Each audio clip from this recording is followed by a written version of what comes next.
Precalc, this is chapter 4.7. Now, guys, the last several lessons, we've extensively talked about triangles that were right triangles and solving them. And so what we did was, we did Pythagorean's theorem, we took the sine, cosine, tangent to find missing sides or missing angles by taking the inverse trig functions. Today, we're going to actually start working with triangles that are not right triangles. They're called oblique triangles. Oblique triangles are triangles that are not right. There are two different methods for solving non-right triangles. The first one up is the law of sines. The second one is the law of cosines. Today, we're going to work with just the law of sines. And so, this method works with three types of triangles. The first one is when we have two angles and the non-included side. So in a row, angle, angle, side. We have angle, side, angle, where the side is between the two angles we know. And then the side, side angle from last year, that would be the donkey. And therefore, when we had the donkey postulate, remember, there was no ASS postulate. You cannot prove that two triangles are congruent by that. There's not enough information. Even today, when we do our law of sines, side-side angle still throws a wrench into the whole solving the triangle bit. And so, here is the law of sines. It's there for you. We have a triangle. Now this is pretty standard triangle.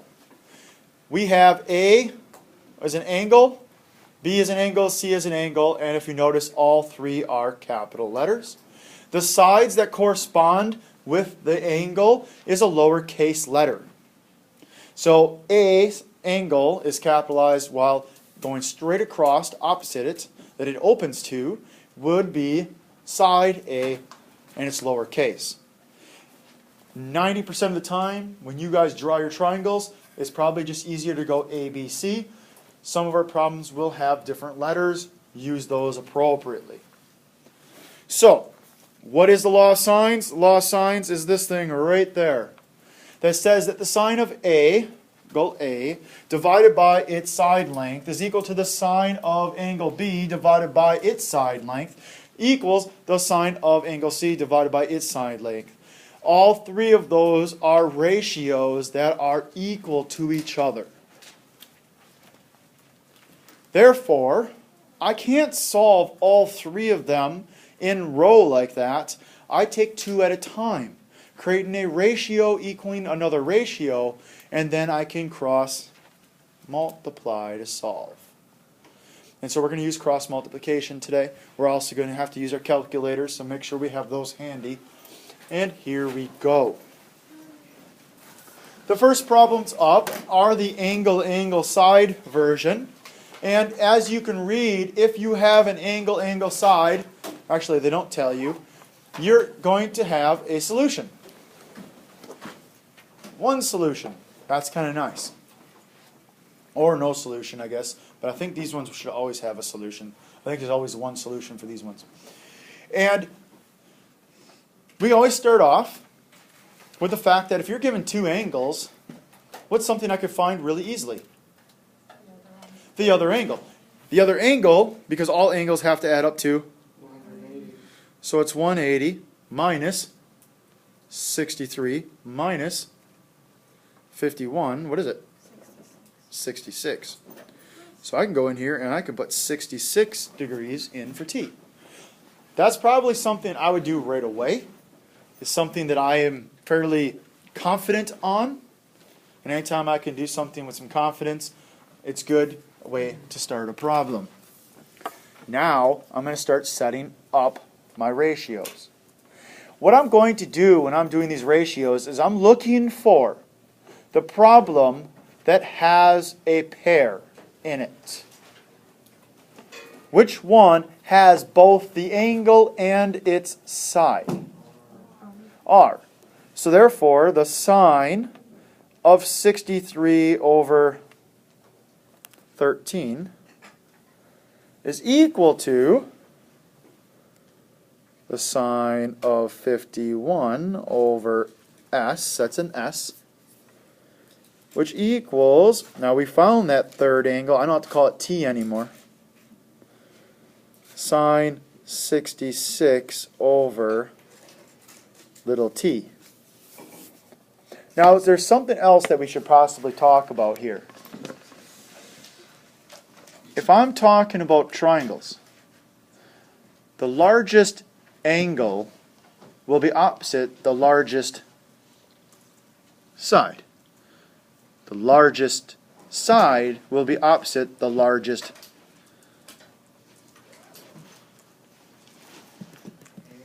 angle. Same thing for the smallest, right? It works both ways. So if, guys, I'm thinking about this, little s will be bigger or smaller than 13? Smaller. And little t will be bigger because the perspective angles that it's coming from. Notice I have all three set across here. I can't solve all of these at once. And so I'm going to pick and choose. I'm going to pick and choose the first two. Here we go. So, sine of 63 over 13 equals sine of 51 over s. To solve this, I will cross multiply.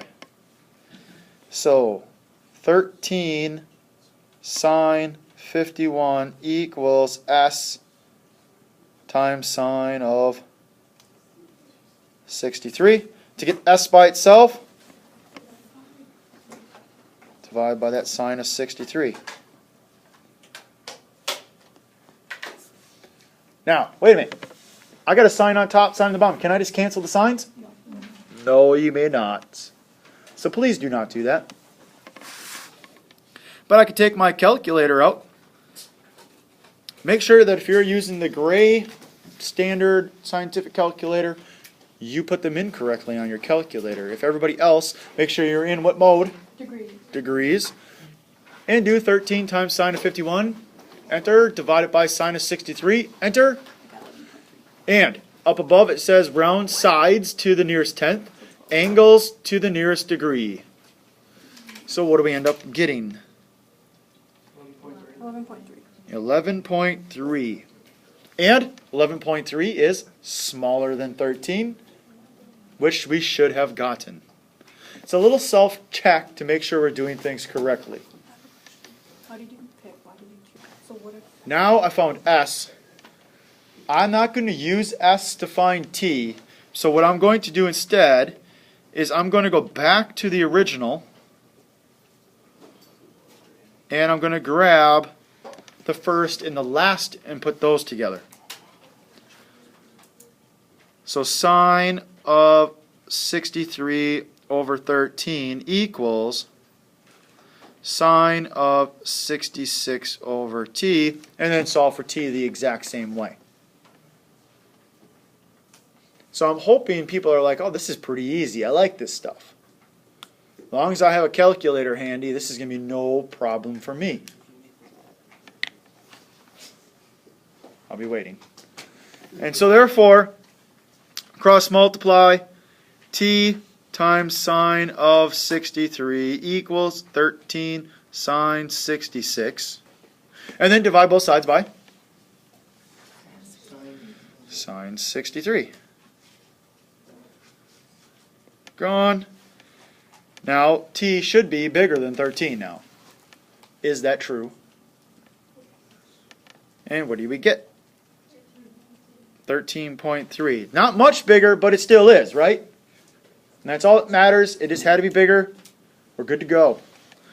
I found T, I found S, and I found big T. You've now just solved the triangle. The two angles that were on the side. Now do problem B on your own. So as you guys are working on this, I just want to explain that as we have it stated up here, this one's for angle, angle, side. There are two examples that I chose not to do for an angle, side angle, which was that second option. And the reason I chose not to do those was the fact that to get a complete pair for your partners, you just find the third angle because you're given two angles. Anytime you're given two angles, you can find the third, which completes the information you need. You solve it the exact same way you're doing now. So I am leaving out that particular version of a problem because I don't think it should matter. So when I'm looking at this, 29 degrees, 25 degrees, that means that K value actually has to be what kind of angle? It has to be an obtuse angle. Happens to be how big? 126? So it's a 126. Question. How many obtuse angles can a triangle have? One. How many 90-degree angles can a triangle have? One. How many 89-degree angles can it have? Two. Because 89, 89, and 2 would form a triangle. So be very careful on that. Now, we got this. Now we can start setting it up.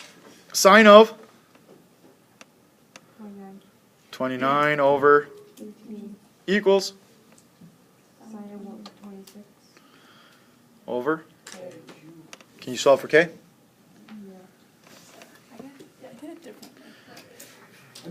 You could solve for little l first instead. It does not matter. I got 15.6, is that right?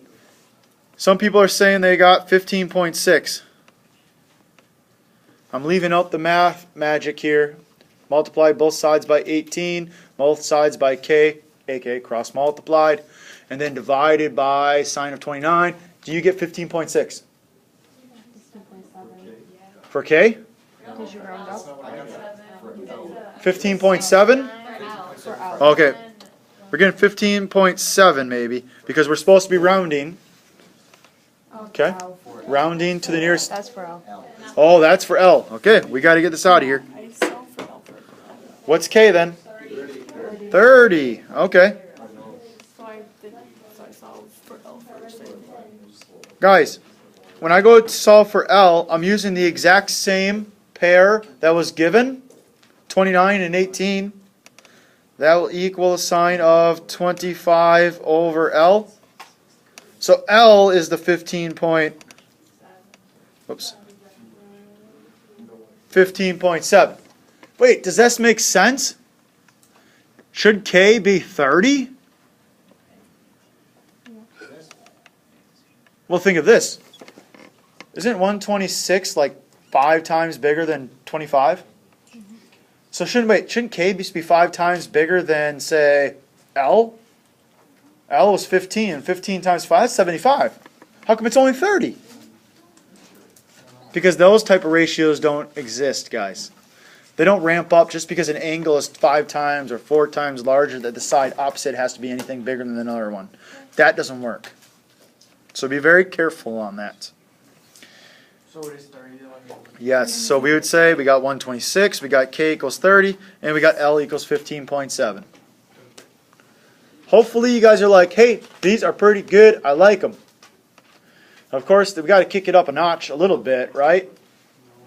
So, now we got to venture into this idea that there may be some other options.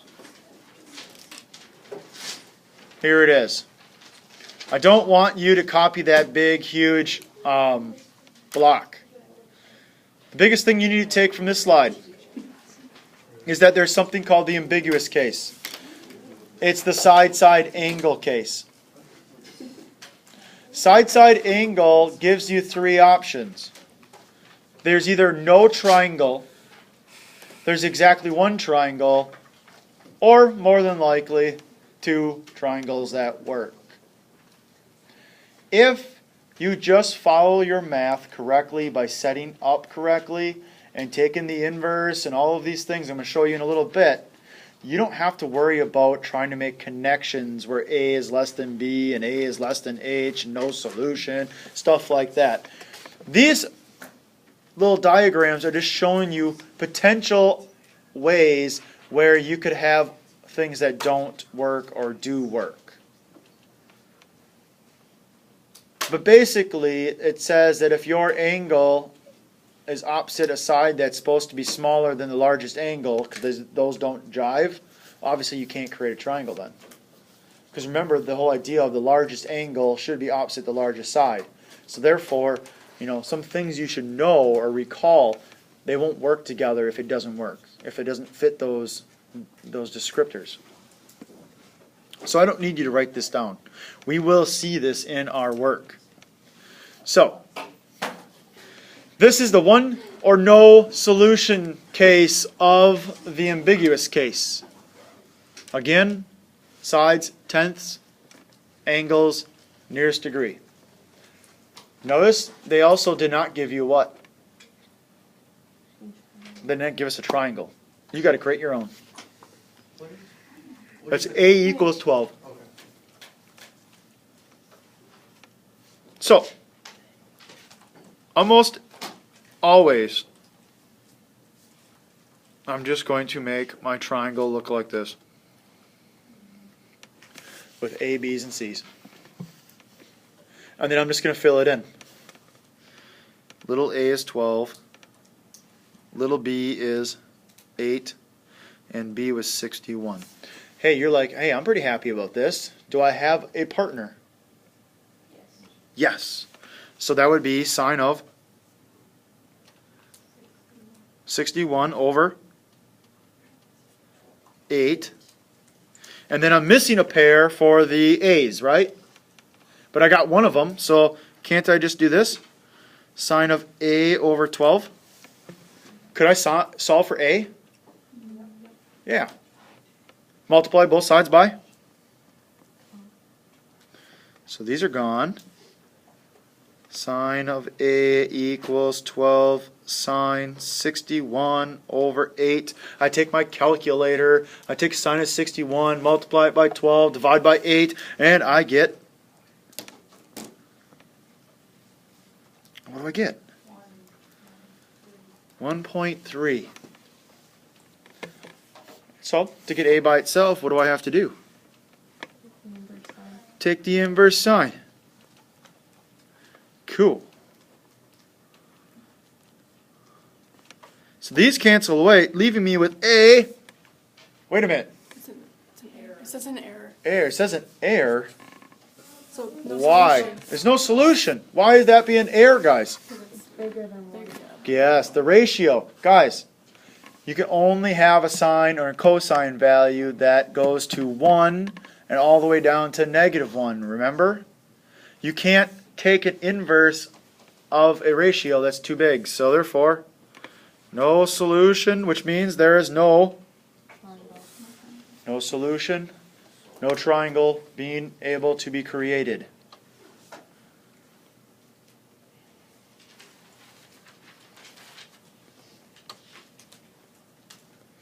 Do the exact same thing for triangle 2.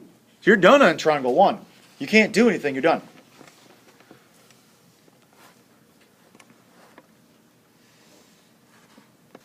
So I set up my triangle. Do I have a pair? Yeah. The A Sine of is 30, over 13. equals Sine B. sine of c over Oh, yeah. 26. Yeah. Can I solve for c? Multiply both sides by, 26. they're gone. So sine of c is equal to, what's sine of 30? 0.5 or half. What's half of 26? 13. And 13 divided by 13? 1. 1. Now, either I take the inverse sine of both sides, or I think my way through this and say, what is the inverse sine of 1? Or what angle is associated with sine equaling 1? 90. Wait, Mr. Konchak, you said these were for non-right triangles, yeah? Well, guess what? Law of sines also works for right triangles.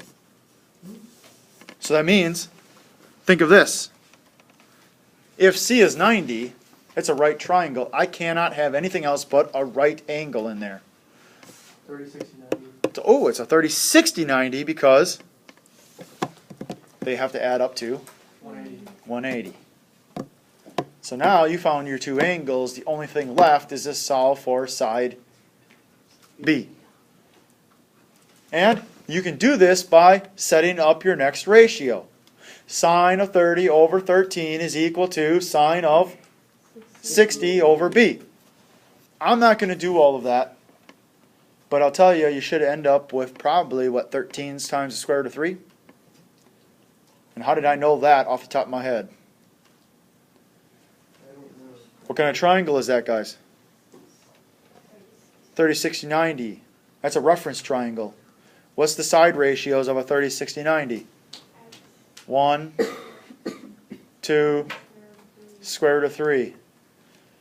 Opposite the 30 is the 1. The hypotenuse is 2, so 2 times 13. And that should be the square root of 3. They're all just multiplied by 13, so it'll be 13 times the square root of 2, or 3, sorry, which is 22.5. Yeah.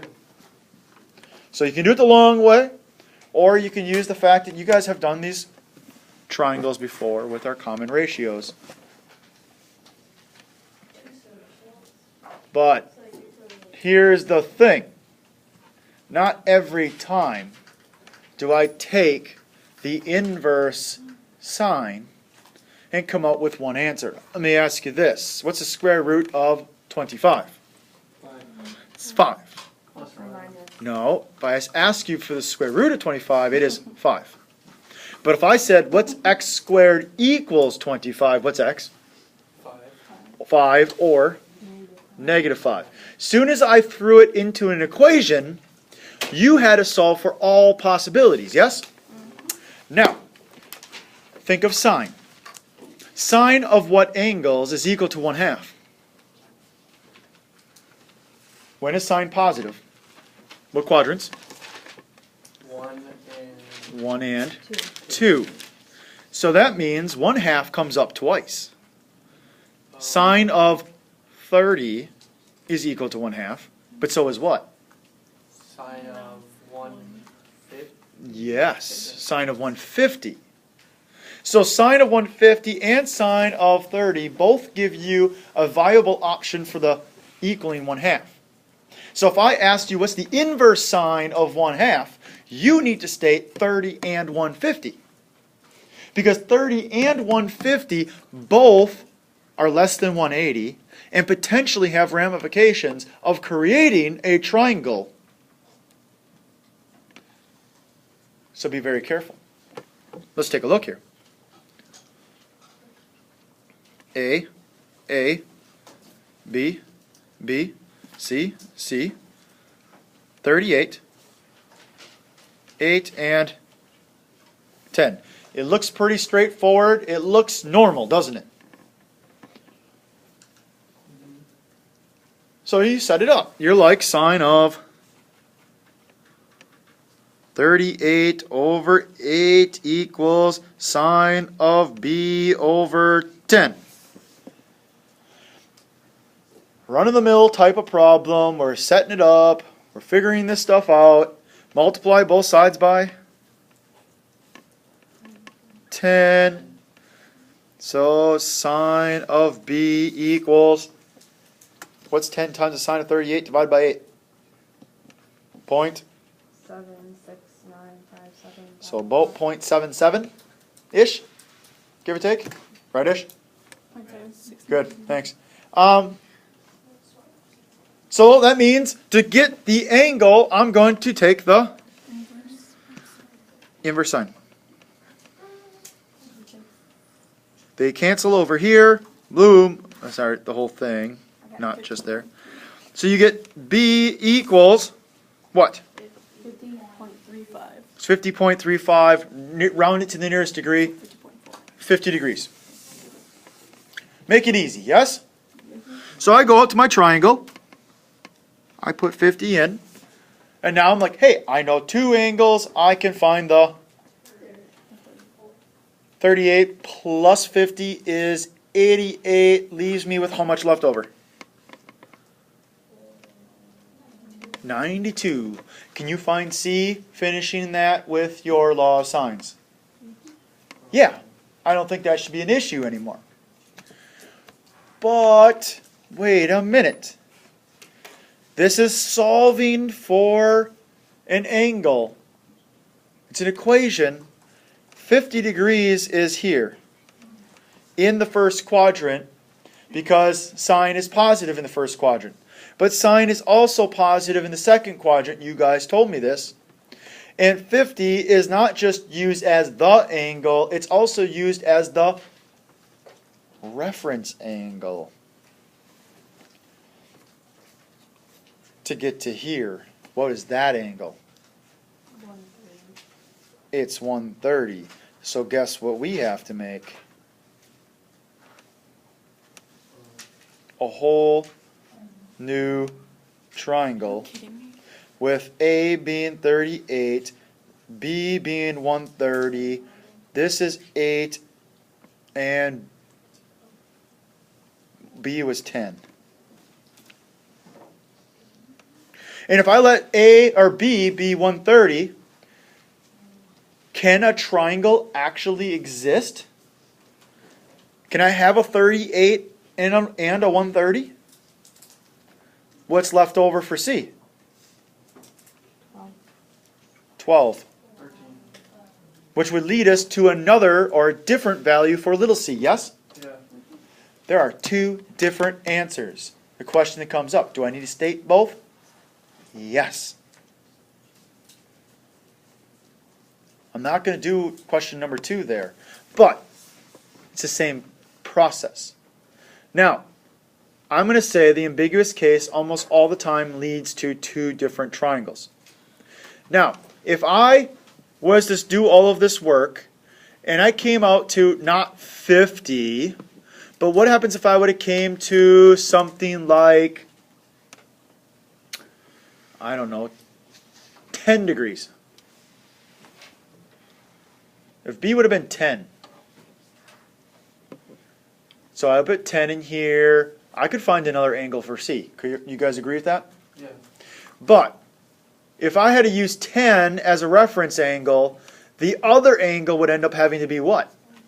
170. But could you make a triangle with a 170 and a 38? No. No, you would have any room for a third angle. So therefore, in that case, there would only be one solution. But you always have to honor the fact that there's potentially be another angle with the obtuse version, if it's allowed. Always check, check, check. Check 1, 2. All right? Questions? We're done. Homework, page 298. This is 4.7, day 1. 11 through 23 odds, please. Have a great day.